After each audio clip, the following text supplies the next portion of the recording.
আজ রাত 11টায় ফুটবল প্রেমীদের চোখ থাকবে ইউরোপের ছোট্ট দেশ সান মেরিনোর দিকে, যেখানে ফিফা প্রীতি ম্যাচে স্বাগতিকদের মুখোমুখি হবে লাল সবুজের বাংলাদেশ।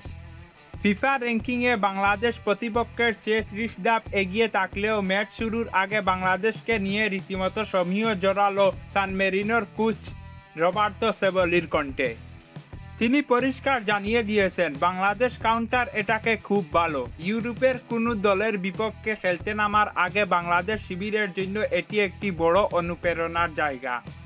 ম্যাচ পূর্ববর্তী সংবাদ সম্মেলনে সান মেরিনোর কোচ রবার্তো সেবলি প্রতিপক্ষ হিসেবে বাংলাদেশকে বেশ গুরুত্ব দিচ্ছেন। বিশেষ করে বাংলাদেশ ফুটবলারদের গতি নিয়ে তিনি প্রশংসা করেছেন। সেবলি বলেন, বাংলাদেশ দলে কয়েকজন গতিময় ফুটবলার আছেন যারা ম্যাচের মোড় ঘুরিয়ে দিতে পারেন। সংবাদ সম্মেলনে কোচের সঙ্গে এসেছিলেন সান মেরিনোর ফরওয়ার্ড ফিলিপো বার্দে। বাংলাদেশ তথা কোনো এশিয়ান দলের বিপক্ষে এটাই তাদের প্রথম ম্যাচ, আর তাই এই চিরচেনা রক্ষণাত্মক ফুটবল থেকে বেরিয়ে তারা আক্রমণাত্মক ফুটবল খেলার ইঙ্গিত দিয়েছেন এই ফরওয়ার্ড। তিনি গণমাধ্যমকে জানান, ইউরোপীয় দলগুলোর বিপক্ষে আমরা সাধারণত ডিফেন্সিভ বা রক্ষণাত্মক অ্যাপ্রোচে থাকি, তবে বাংলাদেশের বিপক্ষে এই ম্যাচে আমরা কিছুটা অফেন্সিভ আক্রমণাত্মক ফুটবল খেলতে পারি।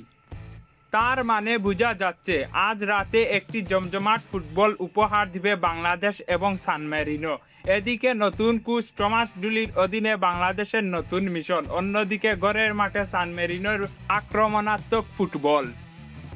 আজ রাত 11টায় শুরু হতে যাওয়া ম্যাচে কার মুখে শেষ পর্যন্ত হাসি থাকবে? বাংলাদেশ কি পারবে সান মেরিনোকে হারিয়ে ইউরোপের মাটিতে প্রথম জয় তুলে নিতে? আপনার কি মনে হয়? দাইয়ান চৌধুরী, ডাগআউট আইস।